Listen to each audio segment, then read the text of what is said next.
Assalamualaikum warahmatullahi wabarakatuh. Innal hamdalillah nahmaduhu wa nasta'inuhu wa nastaghfiruh wa nastahdihi wa natubu ilaih wa na'udzu billahi min shururi anfusina wa min sayyiati a'malina. May yahdihillahu fala mudilla lahu wa may yudlil fala hadiya lahu. Asyhadu an la ilaha illallah wa asyhadu anna Muhammadan abduhu wa rasuluh la nabiyya wa la rasula ba'dah. Arsalahu bil huda wa dinil haqq yudhhirahu 'ala ad-dini kullih wa kafa billahi syahida. Allahumma shalli ala Muhammadin wa ala alihi wa sahbihi ajmain. Bapak-bapak, saudara-saudara kaum muslimin jamaah maghrib yang semuanya saja semoga dirahmati oleh Allah Subhanahu wa taala. Amin. Pertama, marilah kita memanjatkan puji syukur kehadirat Allah Subhanahu wa taala di musim kemarau ini. Jangan sampai kita mengeluh dengan adanya musim kemarau. Karena memang sudah menjadi sunatullah, ya. Ada penghujan, ada kemarau.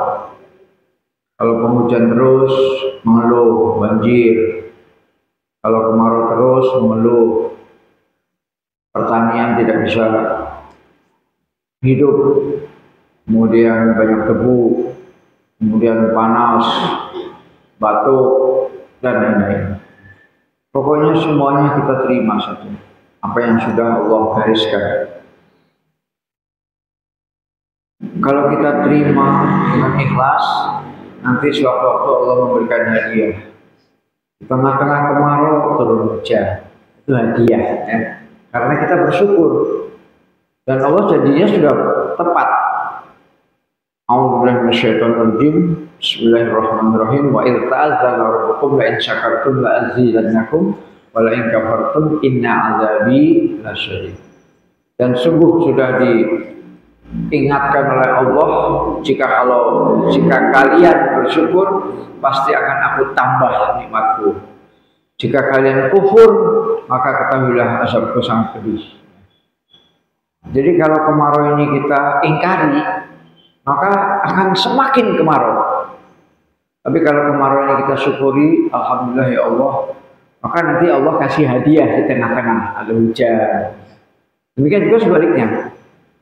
Hujan kita syukuri, nanti di tengah-tengah ada panas, ada kemarau. Kalau hujan tidak disyukuri, banjir. Ya. Banjir bandang akan menghanyutkan mobil, menghanyutkan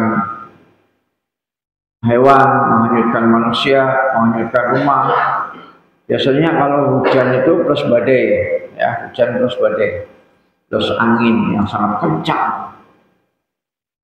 Salawat dan salam semoga tercurah kepada Nabi besar Muhammad sallallahu alaihi wasallam, juga kepada keluarga beliau Ahlul Bait yang mulia, kepada para sahabat beliau yang mulia, dan juga kepada untuk umatnya yang istiqomah sampai akhir zaman. Para jamaah sekalian yang dirahmati oleh Allah Subhanahu wa taala, kita masih membahas surat Al-Qasas. Kemarin terakhir kita sudah sampai kepada ujung dari surat Al-Qasas ayat 50 dan 51, ya. Di mana Allah menyatakan, a'udzubillahi minasyaitonir rajim, fa illam yastajibu laka fa'lam annama yattabi'una ahwa'ahum wa man adallu mimman ittaba'a hawahu bighairi hudan minallah innallaha la yahdil qaumal zalimin. Kemudian ditutup ayat 51, walaqad wassalna lahumul qawla la'allahum yatadhakkarun. Artinya, maka jika mereka tidak menjawab tantanganmu, hai Muhammad, jika mereka tidak menjawab, tidak mampu menjawab tantangan Nabi, ketahuilah bahwa sesungguhnya mereka hanyalah mengikuti hawa nafsu mereka belaka. Jadi kalau mereka itu tidak mau mengikuti wahyu, maka yang mereka ikuti tidak ada lain adalah hawa nafsu. Apapun jenis ajaran di luar wahyu Allah, namanya apa? Ideologi A, ideologi B, ideologi C, ideologi D, ya. Apapun nama ajarannya, itu semuanya apabila di luar wahyu Allah, maka itu pasti dari hawa nafsu. Ya, dari hawa nafsu. Dan itu sangat berbahaya karena Allah menyatakan wa man adallu mimman ittaba'a hawahu bighairi hudan min Allah. Dan siapakah yang lebih sesat daripada orang yang mengikuti hawa nafsunya dengan tidak mendapatkan petunjuk dari Allah sedikit pun. Jadi di sini kata-katanya siapakah? Waman seolah-olah bertanya, siapa sih yang lebih sesat dibandingkan dengan orang-orang yang mengikuti hawa nafsu? Nah, sebenarnya ini pertanyaan yang tidak perlu dijawab, Ayat ini menegaskan bahwa orang yang mengikuti hawa nafsu, orang yang menolak wahyu Allah, itu adalah manusia yang paling sesat di muka bumi ini. Nah, alhamdulillah, mudah-mudahan kita dan juga para pemirsa yang ada di YouTube, mudah-mudahan termasuk orang-orang yang mau mengikuti wahyu Allah. Ya. Apabila kita ingkar dengan wahyu Allah, kita menolak wahyu Allah, kita buang wahyu Allah, kita hina wahyu Allah, maka berarti kita sedang mempertuhankan hawa nafsu. Dan itu adalah kesesatan yang paling sesat. Waman adalla mimman ittaba'a hawahu bighairi hudan, tanpa petunjuk minallah, tanpa petunjuk dari Allah. Sehingga innallaha la yahdil qaumal zalimin, sesungguhnya Allah tidak memberikan petunjuk kepada orang-orang yang zalim. Penutup dari ayat kemarin, dan sesungguhnya telah kami turunkan berturut-turut perkataan ini, Al-Quran, kepada mereka agar mereka mendapatkan pelajaran. Jadi pelajaran-pelajaran dari Al-Quran itu bukan satu, bukan dua, bukan tiga, tapi berturut-turut. Ada lagi di surat ini, ada lagi di surat ini, ada lagi di surat ini, di surat ini ada lagi, di surat ini ada lagi. Ya. Baik tentang keimanan kepada hari berbangkit, ya. Itu selalu ada, Pak, di dalam keimanan kepada hari berbangkit selalu ada, ya. Hampir semua surat ada, terutama surat-surat panjang, ya. Demikian juga tentang Al-Quran, bahwa Al-Quran itu wahyu Allah, bahwa Al-Quran itu bukan perkataan Muhammad, bahwa Al-Quran itu kebenaran. Itu diulang-ulang, ya. Maka di sini disampaikan, dan sesungguhnya telah kami turunkan berturut-turut perkataan ini, yaitu Al-Quran, kepada mereka akan mendapatkan pelajaran. Sehingga ketika bapak-bapak ngaji, dan juga dengan terjemahan tentunya, supaya kita tahu apa isi daripada wahyu itu. Karena kalau kita tidak menggunakan terjemahan, tentu kita tidak tahu isinya. Orang Arab sekalipun, kalau dia tidak betul-betul belajar, maka dia juga tidak paham Al-Quran. Nah, kalau hanya sekedar modal bahasa Arab, itu tetap tidak paham. Abu Jahal, Abu Lahab itu profesor di bidang bahasa Arab. Ya, Abu Jahal, Abu Lahab mahir berbahasa Arab. Tapi apakah mereka paham tentang Al-Quran? Tidak. Mereka malah mengatakan, oh, Muhammad itu tukang sihir, ya, Muhammad itu orang yang memasukkan jin, Muhammad itu penyair, sastrawan, ya, dan seterusnya dan seterusnya. Jadi tidak cukup hanya modal bahasa Arab, meskipun bahasa Arab itu sangat penting. Kemudian kita lanjut pada malam hari ini ayat yang baru, yaitu Al-Qasas 52-55. Dan ini bertepatan dengan kunjungan Paus Fransiskus, ya. Pas saja pembahasannya, walaupun nanti arahnya beda, ya, beda. Karena yang disebutkan dalam ayat ini adalah orang-orang ahlul kitab yang mendapatkan hidayah dari Allah sehingga dia bersyahadat, dia masuk Islam. Kita baca dulu. A'udzubillahi minasyaitonir rajim. Alladzina atainahumul kitaba min qablihi hum bihi yu'minun. Wa idza yutla 'alaihim qalu amanna bihi innahul haqqu min rabbina inna kunna min qablihi muslimin. Ulaika yu'tawna ajrahum marrataini bima sabaru wa yadra'una bil hasanatis sayyi'ah wa mimma razaqnahum yunfiqun. Wa idza sami'u lahwa a'radu anhu wa qalu lana a'maluna wa lakum a'malukum salamun alaikum la nabtaghil jahilin. Allahumma arhamna bil Qur'an. Shadaqallahul azim. Surat Al-Qasas 52 sampai 55. Artinya, orang-orang yang telah kami datangkan kepada mereka Alkitab sebelum Al-Quran, mereka beriman pula dengan Al-Quran itu.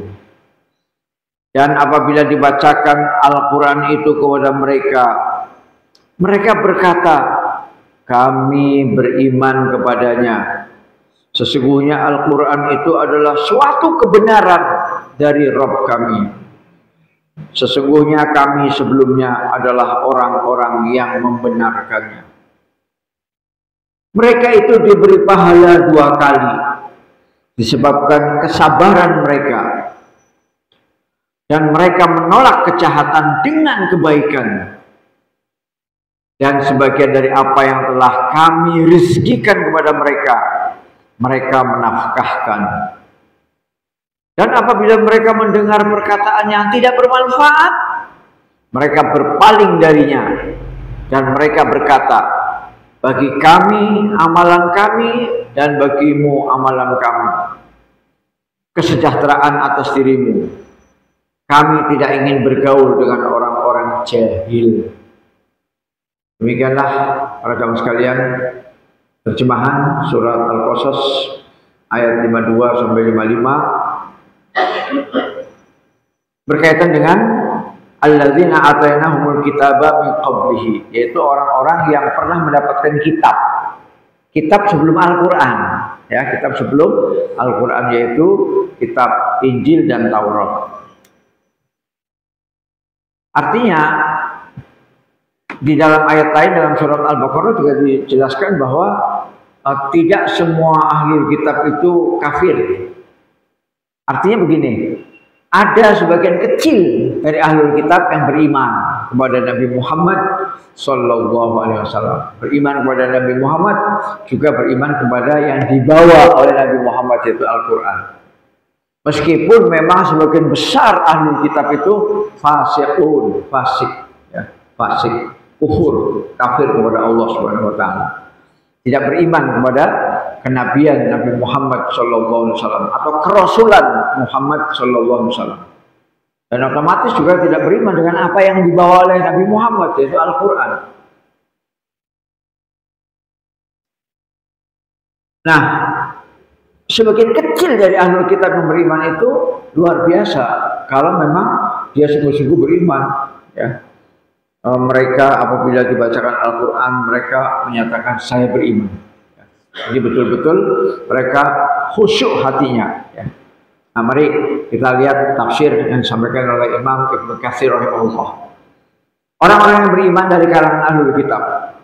Pada rangkaian ayat ini Allah Subhanahu wa taala mengabarkan tentang para ulama ahlul kitab yang menjadi kekasih Allah bahwa mereka beriman terhadap Al-Quran, mempercayai isi dan kandungannya, sebagaimana firman-Nya di surat yang lain.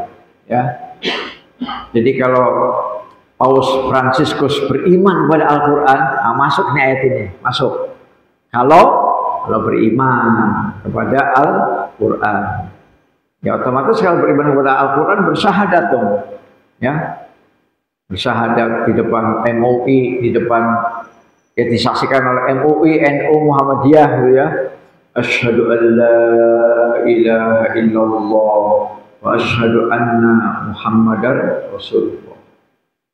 Kalau beriman. Sebagaimana firman-Nya di surat yang lain. Jadi penjelasan surat Al-Qasas ayat 52 ini juga mirip dengan Al-Baqarah 121. Al-Baqarah 121. A'udzubillahi minasyaitonirrajim. Alladzina atainahumul kitaba yatlunahu haqqa tilawatih. Ulaika yu'minuna bih. Orang-orang yang telah kami berikan Alkitab kepadanya, mereka membacanya dengan bacaan yang sebenarnya. Mereka itu beriman kepadanya. Ya, jadi ini penggambaran surat Al-Baqarah 121 tentang orang-orang yang ahlul kitab yang ternyata beriman kepada Al-Quran. Ya. Bahkan di sini dengan kalimat haqqa tilawatih, yatslunahu haqqa tilawatih. Mereka membacanya dengan bacaan yang sebenarnya. Artinya membacanya bukan hanya di mulut, tapi juga di hati. Kemudian diimani, ya. Bukan hanya membaca di mulut. Kalau membaca di mulut banyak itu pendeta-pendeta atau murtadin yang kemudian membacakan Al-Quran banyak. Bapak-bapak bisa disaksikan di YouTube yang bagaimana perdebatan antara ulama Islam dengan para pendeta atau para murtadin, ya, orang-orang yang murtad. Bukan seperti itu membacanya. Membaca untuk mencari kelemahan Al-Quran, membaca untuk mengkafiri atau mengingkari Al-Quran, ya. Membaca untuk mendiskreditkan Al-Quran, bukan seperti itu. Nah, tapi yang dimaksud dengan haqqa tilawati, membaca dengan betul-betul, dengan kesadaran, dengan hati, dan akhirnya mereka beriman. Itu Al-Baqarah 121. Orang-orang yang telah kami berikan Alkitab kepadanya, mereka membacanya dengan bacaan yang sebenarnya. Haqqa tilawati. Ulaika yu'minuna bih. Mereka itulah beriman kepadanya. Ya, jadi beriman. Jadi kalau sama saya dengan kita, Pak. Kalau kita membaca Al-Qur'annya itu asal-asalan, ya, nggak ngerti artinya, kemudian tidak ada niat untuk beribadah kepada Allah, ya itu khawatir. Khawatir kita akan terjerumus menjadi orang ahlul kitab. Ya. Tapi kalau kita membacanya sungguh-sungguh, dihayati, bahkan kita kangen dengan Al-Quran. Saking kangennya dengan Al-Quran, kita baca pelan-pelan, kemudian kita pelajari terjemahannya. Kita punya perasaan ingin tahu yang luar biasa. Punya keinginan, punya perasaan ingin tahu. Apa sih ayat ini, isinya apa sih? Dia penasaran.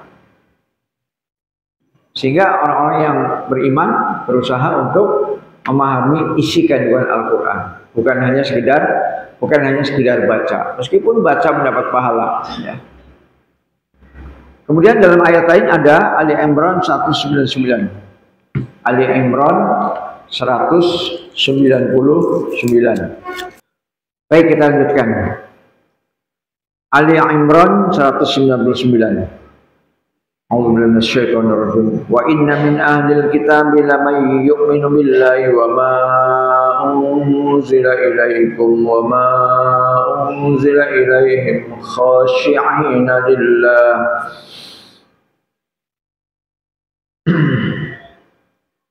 وَمَا أُنْزِلَ إِلَيْهِمْ خَاشِعِينَ لِلَّهِ لَا يَشْتَرُونَ بِآيَاتِ اللَّهِ ثَمَنًا قَلِيلًا.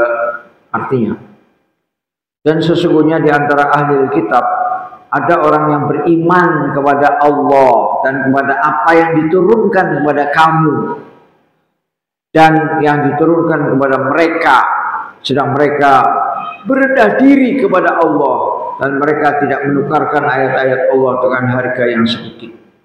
Ya. Ini juga sama, menggambarkan tentang sebagian kecil orang-orang ahli kitab yang beriman kepada Allah, beriman kepada kitab yang diturunkan kepada kamu, yaitu Al-Quran, dan beriman kepada kitab yang diturunkan kepada mereka, ya, yaitu Taurat dan Injil. Dan mereka di sini disebutkan khashi'ina lillah. Khashi'ina itu khusyuk, Pak. Khusyuk. Merendahkan diri di hadapan Allah Subhanahu wa taala. Ya, mereka khusyuk, ya. Saya lebih senang kata khusyuk ini enggak diterjemahkan. Kalau diterjemahkan kayaknya maknanya turun, ya, turun maknanya, ya. Pokoknya mereka khusyuk, ya, khashi'ina lillah. Ya. Mereka khusyuk hatinya kepada Allah. Jadi di samping mereka beriman kepada Allah, beriman kepada Al-Quran, beriman kepada kitab sebelumnya, mereka juga hatinya khusyuk.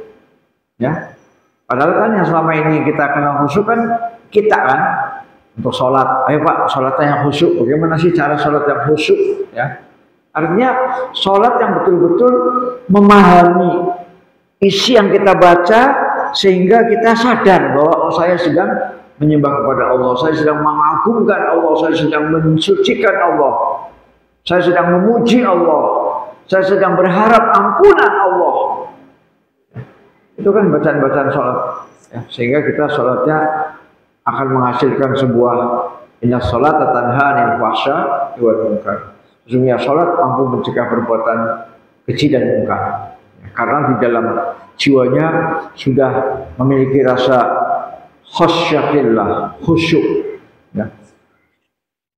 Tapi kalau sholatnya tidak khusyuk, ya biasa-biasa aja. Sholat ke sholat sama aja. Yang mabuk tetap mabuk, yang judi online, yang korupsi tetap korupsi, yang selingkuh tetap selingkuh, yang rentenir ribawi tetap rentenir ribawi tetap. Kenapa? Sholatnya tidak khusyuk. Maka sholat khusyuk ini adalah syarat pertama untuk masuk surga Firdaus. Ya. Dalam surat Al-Mu'minun, kalau bapak-bapak buka surat Al-Mu'minun, surat 23, A'udzubillahi minasyaitonirrajim. Qad aflahal mu'minuna alladzina hum fi sholatihim khashi'un. Sungguh menang, sungguh beruntung, sungguh selamat orang yang beriman, yaitu orang-orang yang khusyuk di dalam sholatnya. Maka kita semua mengakui Pak ya, kita semua mengakui bahwa di masjid ini alhamdulillah sholatnya tertib, ya. Sarana dan prasarananya pas, ya. Karpetnya bersih, karpetnya tebal, karpetnya wangi, kemudian tidak ada suara gaduh, berisik, tidak ada. Imamnya juga pilihan, ya. Ngerti tajwid imamnya, nggak asal-asalan. Alhamdulillah. Sehingga kita yang sholat di sini, apalagi kalau yang imam adalah ketua takmir kita, mantap sekali. Ya. Sholatnya nggak buru-buru gitu Pak. Sholatnya tidak seperti mau dikejar apa? Dikejar debt collector itu loh. Wah, ya. Sholatnya tenang. Allahu Akbar. Masih ingat kan Pak kalau yang jadi imam Pak Imron? Masih ingat kan? Itu alhamdulillah di masjid ini. Nah, mudah-mudahan masjid yang lain juga bisa meniru masjid Rawdatul Jannah.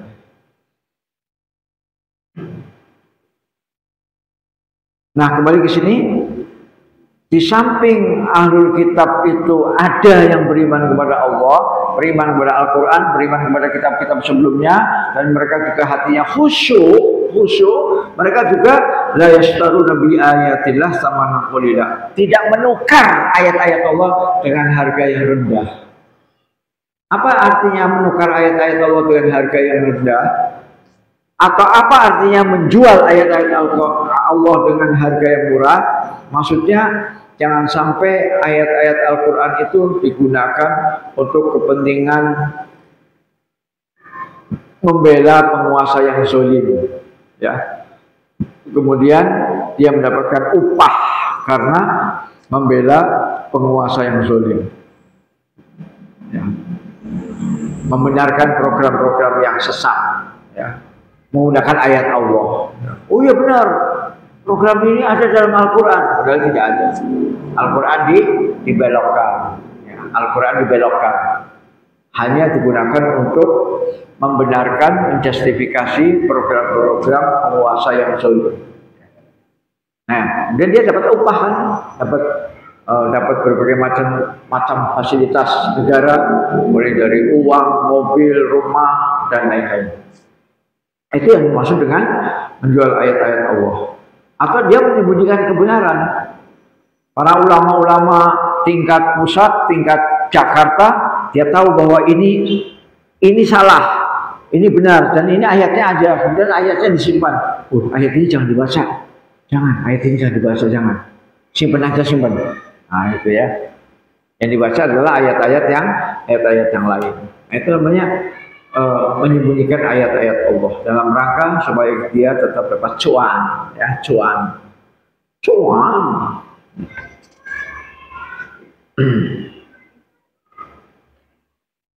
Nah, ahlul kitab yang beriman tidak seperti itu, ya.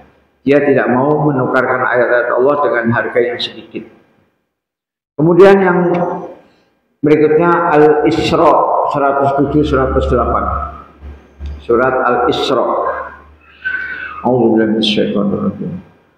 Qul aminu bihi aw la tu'minu innal ladzina utul ilma min qablihi idza yutla 'alaihim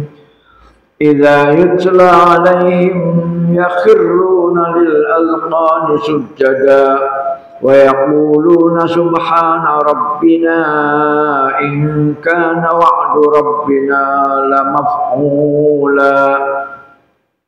Artinya, katakanlah, berimanlah kamu kepadanya, atau tidak usah beriman, sama saja bagi Allah. Sesungguhnya orang-orang yang diberi pengetahuan sebelumnya, apabila Al-Quran dibacakan kepada mereka, mereka menyungkur atas muka mereka sambil bersujud, dan mereka berkata, Maha suci Rabb kami, sesungguhnya janji Rabb kami pasti dipenuhi. Ya.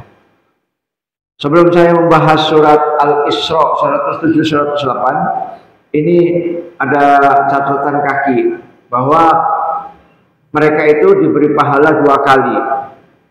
Yang dimaksud dengan pahala 2 kali itu apa? Pahala 2 kali. Yakni pertama karena mereka beriman kepada Taurat. Ya, karena mereka beriman kepada Taurat. Kan ahlul kitab, Pak. Ini kan ayat tentang ahlul kitab. Jadi ahlul kitab itu beriman kepada Taurat. Seperti yang sudah saya jelaskan bulan lalu, ya, bulan lalu. Yang kedua, mereka beriman kepada Al-Quran. Jadi pahala mereka double. Jadi kalau Paus Fransiskus ini beriman, bersyahadat, pahalanya double, ya.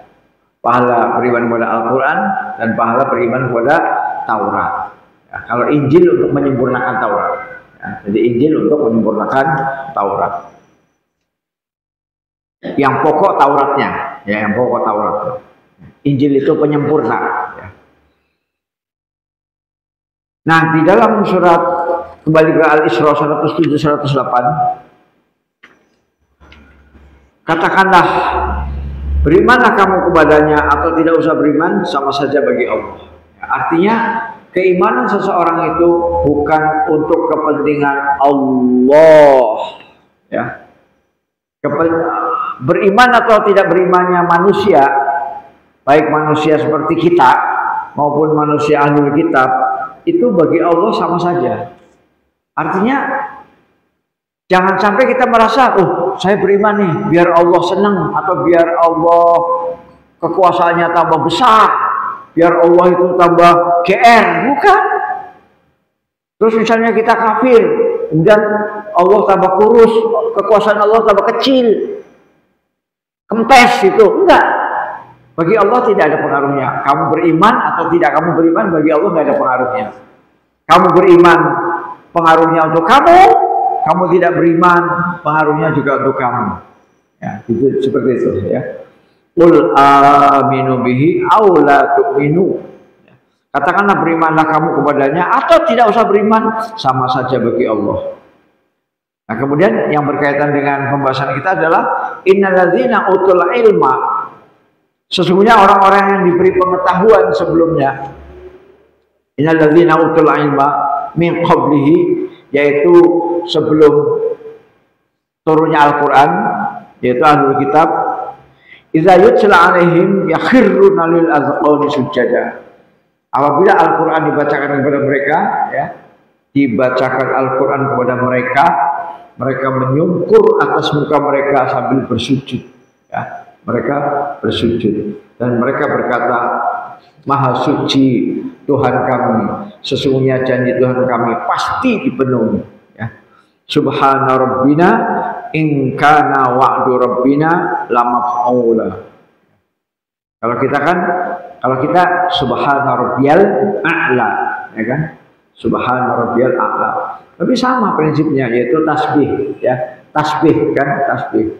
Mensucikan Allah. Subhana rabbina in kana wa'du rabbina lamaf'ula. Maha suci Allah, sesungguhnya janji Allah, janji Tuhan kami pasti dipenuhi, ya. Artinya bagi orang-orang yang beriman akan diberikan jannah, surga yang macam-macam tingkatannya, ada Firdaus, ada Jannatul Ma'wa dan lain-lain. Kemudian terakhir ayatnya, ya, ayatnya terakhir Al-Maidah 82-83. Jadi ayat-ayat ini adalah ayat-ayat yang menafsirkan, ya. Bapak-bapak, ibu-ibu perlu ingat bahwa tafsir Ibnu Katsir itu pertama adalah ayat dengan ayat, ya, ayat dengan ayat. Jadi satu ayat ditafsirkan oleh ayat lain yang isinya serupa, ya, isinya serupa. Walaupun redaksinya sedikit berbeda, tapi isinya serupa. Itu namanya ayat dengan ayat, ya, menafsirkan ayat dengan sesama ayat. Ya. Yang kedua, tingkatan yang kedua adalah ayat dengan hadis. Ya, menafsirkan Al-Quran dengan sunnah, dengan hadis, dengan sabda-sabda Rasulullah Sallallahu Alaihi Wasallam. Itu level yang kedua.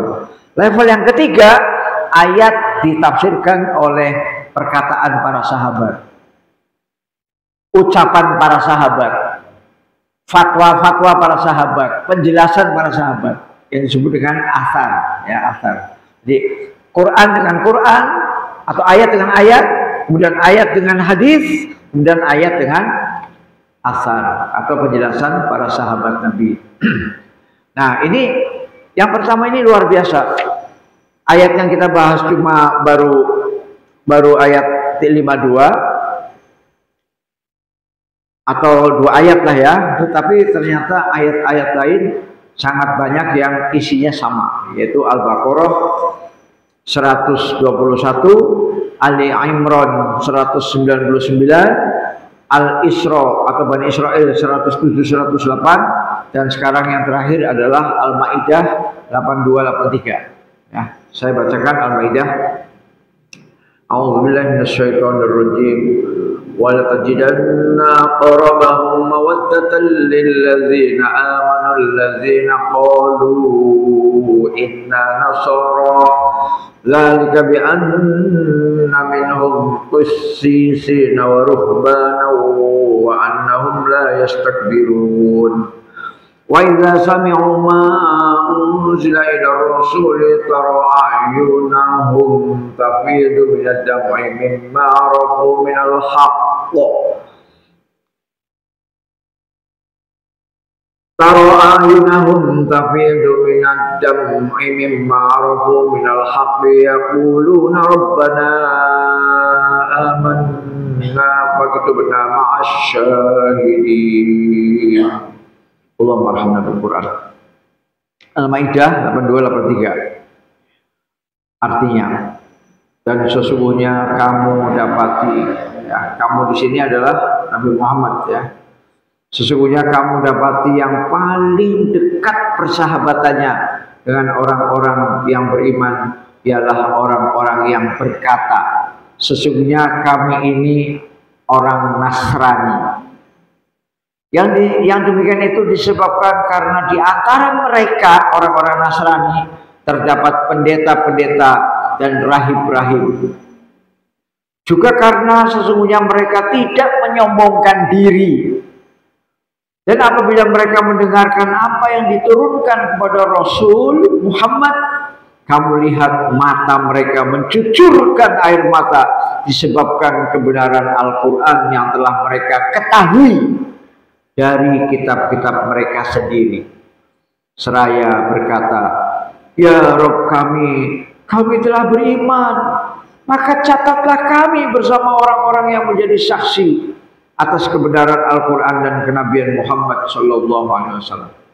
Jadi memang itu yang benar seperti itu pada sahabat sekalian. Yang benar seperti itu. Mereka kan punya kitab, punya mereka, yaitu Taurat dan Injil. Nah, ketika Taurat dan Injil kitab mereka yang asli, yang belum dirubah, ya, yang belum dirubah, kemudian mereka baca, maka otomatis mereka connect dengan Al-Quran, otomatis connect, ya. Karena di dalam kitab mereka itu disebutkan bahwa nanti akan datang Nabi terakhir, akan datang Rasul terakhir, ciri-cirinya begini, tanda tandanya begini. Ya ketika ketemu, maka harusnya kan, nah ini dia yang saya cari, nah ini dia yang saya temukan dalam kitab, nah ini dia orangnya. Dia kan langsung connect, langsung beriman. Memang seharusnya begitu, seharusnya. Tapi kenapa banyak yang tidak seharusnya? Ya karena sebagian dari kitab-kitab mereka telah dirubah, ya, telah dirubah oleh manusia. Nah, terakhir sebagai penutup, Sa'id bin Jubair berkata ayat ini turun berkaitan dengan 70 pendeta yang diutus oleh Raja Najasyi. Ya. Di saat mereka mendatangi Nabi dan beliau membacakan surat Yasin sampai akhir, mereka menangis dan masuk Islam. Jadi yang dibaca itu surat Yasin. Ya kalau di kita kan surat Yasin untuk 3 hari, 7 hari, 40 hari, 100 hari kan. Kalau apa? Kalau Nabi dulu membaca Yasin itu untuk kemudian mengislamkan 70 pendeta. 70 pendeta utusan Raja Najasyi, Raja Ethiopia, ya. Ethiopia.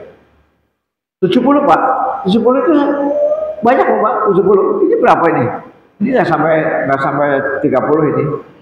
Paling 20 ini 20. Ini 70 pendeta 3 kali ini. Ya. Setelah dibaca surat Yasin, air mata mengalir, ya. Kemudian mereka masuk Islam. Artinya apa? Artinya mereka punya pemahaman terhadap Injil dan Taurat yang lurus, yang pure, yang murni. Sehingga ketika ketemu dengan Al-Quran nyambung, Pak, nyambung. Ya. Sa'id bin Jubair berkata ayat ini turun berkaitan dengan 70 pendeta yang diutus oleh Raja Najasyi di saat mereka mendatangi Nabi dan beliau membacakan surat Yasin sampai akhir, mereka menangis dan masuk Islam. Ya. Berkaitan dengan masuk Islamnya mereka turun pula ayat yang lain. Insya Allah ini kita akan bahas bulan depan, ya. Jadi kita masih akan membahas tentang masuk Islamnya mereka, ya. Sampai ya kita sendiri jujur aja, Pak. Kita ada nggak yang habis baca surat Yasin menangis? Coba kita jujur aja kita. Yang setiap malam Jumat Yasinan, ya. Kita baca Yasinnya hanya, ya, yang penting rame-rame, kan? Pulang-pulang bawa besek. Coba sekali-kali lah kita baca surat Yasin kemudian sampai menangis, ya. Artinya betul-betul surat Yasin itu kita hayati. Ya. Nah itu jadi himbauan kepada kaum muslimin di seluruh dunia, bacalah surat Yasin dan pahami isi dan kandungannya, sehingga kita akan lebih mudah. Ya kita malu dong Pak, masa pendeta-pendeta menangis mendengar Yasin kok kita enggak, malu dong. Ya, itulah mudah-mudahan kita serius belajar Al-Quran, jangan setengah-setengah. Wabillahi taufiq wal hidayah. Assalamualaikum warahmatullahi wabarakatuh.